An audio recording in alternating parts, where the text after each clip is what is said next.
France ने एक बार फिर से अमेरिका को लताड़ लगाई है। फ्रांस के राष्ट्रपति इमैनुअल मैक्रोन ने कहा कि आने वाली इसी महीने की 22 तारीख को न्यूयॉर्क में यूएन के हेडक्वार्टर में मोहम्मद बिन सलमान के साथ और दूसरे तमाम देशों के साथ में फिलिस्तीन पर कॉन्फ्रेंस करूंगा और फिलिस्तीन को मान्यता देने पर बात करूंगा। वहीं अमेरिका की सरकार डोनाल्ड ट्रंप ने जो फिलिस्तीनी ऑफिशियल्स को बैन किया है अमेरिका आने पर, और ऑफिशियल्स को जो फिलिस्तीनी ऑफिशियल्स को जो बैन किया है, ये बहुत ज़्यादा गलत है। डोनाल्ड ट्रंप को अपने इस फैसले को रिवर्स करना पड़ेगा, वापस हर हाल में लेना पड़ेगा। वहीं अमेरिका के विदेश मंत्री हाल फिलहाल में इजराइल के दौरे पर आने वाले हैं। आपको मालूम है, बता चुका हूं कि मेन अमेरिका ही है जो गाजा पर इजराइल के जरिए कब्जा करवा रहा है। वहीं गाजा सिटी के ऊपर ऑपरेशन शुरू हो चुका है। गाजा सिटी के अंदर ऐलान किया जा चुका है, इजराइल ने खाली करने के लिए कह दिया है, जहां गाजा सिटी के अंदर ही 10 लाख फिलिस्तीनी रहते हैं।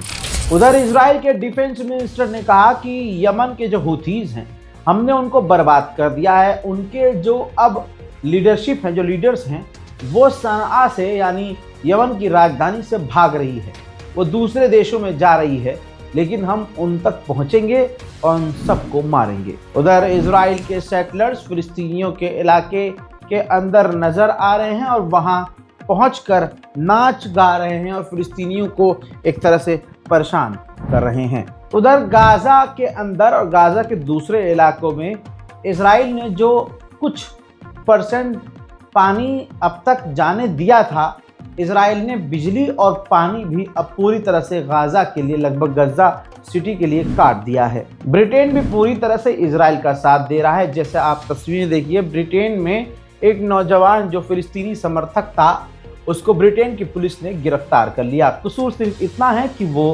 गाजा के अंदर जो हो रहा है वो उसके खिलाफ था। इजराइल की खतरनाक बमबारी में गाजा के अंदर एक और पत्रकार की शहादत हो गई है। मैं ये बात सबसे पहले बोल चुका था, उस वीडियो को इजराइल ने डिलीट भी करवा दिया। आप जानते हैं क्या बात कही थी मैंने?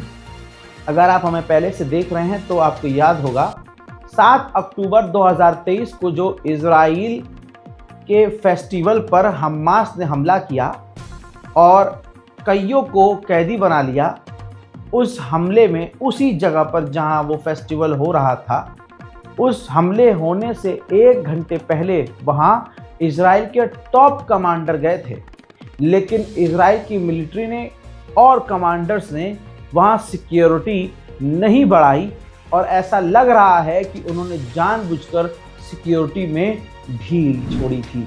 नेतन्याहू ने वीडियो जारी करके साफ ऐलान किया है कि भैया वो मिडिल ईस्ट में आतंकवाद ऐसे ही फैलाएगा। उसने कहा कि गाजा में जो शुरू हुआ उसको हम गाजा में ख़त्म करेंगे। हम ईरान, हुतीज, हिजबुल्ला, इन तमाम प्रॉक्सीज को पूरी तरह से जब तक ख़त्म नहीं कर देंगे, जब तक जंग चालू रहेगी। यानी एक बात क्लियर है, नेतन्याहू अपनी कुर्सी को बचाने के लिए जब तक ये जिंदा है, जब तक ये कुर्सी पर है, आतंकवाद इसी तरह से फैलाता रहेगा। सुन लीजिए। אני רוצה לחזק ולהביע הערכה עמוקה לכם, חיילי צה"ל וחיילי המילואים והמשפחות שלכם. אני יודע ששילמתם מחיר יקר, גם בעבודה, גם בלימודים, גם בבית.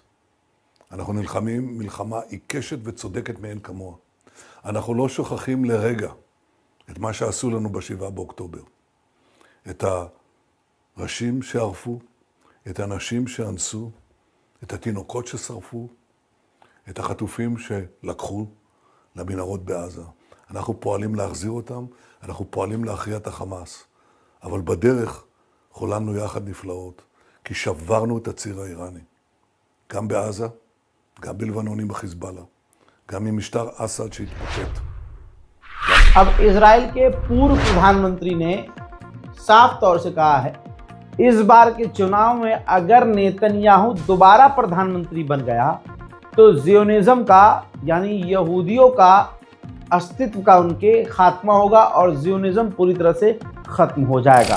फिलिस्तीन के राष्ट्रपति महमूद अब्बास ने कहा कि मैं बिल्कुल खिलाफ नहीं हूँ कि गाजा सिटी को और गाजा मुल्क को कोई अरब देश चलाए या कोई विदेशी जो है सरकार कंट्रोल करे, बस गाजा के अंदर ये नरसंहार बंद होना चाहिए। उधर हुतीज ने इजराइल की तरफ 2 मिसाइल दागी, लेकिन मिसाइल वो वहां तक नहीं पहुंची। दोनों मिसाइलें सऊदी अरब के इलाके में जाकर गिरी, जिसमें कोई मारा नहीं गया है। उधर इजराइल ने मोसाद के लीडर्स को और मोसाद के कमांडर्स को अवार्ड दिया है, जिन्होंने ऑपरेशन चलाकर हिजबुल्लाह के लीडर हसन नसरुल्लाह और उनकी टीम को कत्ल किया था।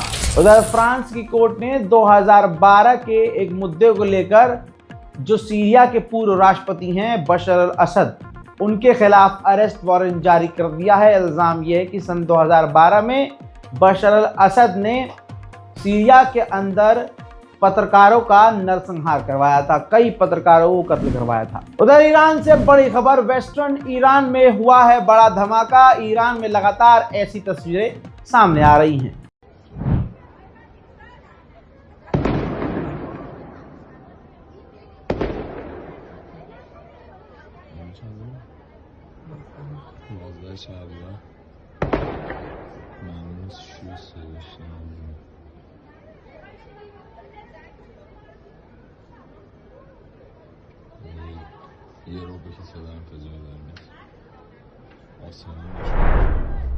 उधर ईरान पर लगाई है अमेरिका ने और पाबंदी, और कहा है कि ईरान पर इसी तरह से हम ऐसे पाबंदी लगाते रहेंगे और इतनी पाबंदी लगाएंगे कि ईरान इतना कमज़ोर हो जाए और उसके अंदर इतनी एबिलिटी ना हो कि वो हम पर और हमारे एलाइज पर कभी हमला ना कर सके। उधर IRGC ने अमेरिका और यूरोप को लताड़ लगाई है और मजाक उड़ाया है। कहा है कि हमला करके जो वो नहीं कर पाए, वो हम पर पाबंदी लगाकर अमेरिका और यूरोप क्या ही कर पाएंगे। उधर ईरानी ऑफिशियल्स ने कहा है कि जो अमेरिका हमारे मिसाइलों को बंद करने के लिए, मिसाइल प्रोग्राम को बंद करने के लिए कह रहा है, हमारे हथियारों पर बात करना चाहता है, यही वो वजह है जिस वजह से अमेरिका से हम बातचीत नहीं कर रहे हैं। इलाके में देखिए, मिडिल ईस्ट में ध्यान से आप देखेंगे तो आतंक इजराइल का है। यमन पर हमला कौन कर रहा है? इजराइल। सीरिया पर हमला कौन कर रहा है? इजराइल। लेबनान पर हमला कौन कर रहा है? इजराइल। गजा में हमला कौन कर रहा है? इजराइल। फिलिस्तीन के वेस्ट बैंक पर हमला कौन कर रहा है? इजराइल। तो आप सोच सकते हैं कि आतंक मचा कौन रहा है और इल्ज़ाम किसी दूसरे पर लगा दिया जाता है। ये दोस्तों, इस रिपोर्ट को शेयर करना बिल्कुल मत भूलिएगा। अपनी राय कमेंट में ज़रूर लिखिए और हमारे चैनल को सब्सक्राइब ज़रूर कीजिए। जय हिंद।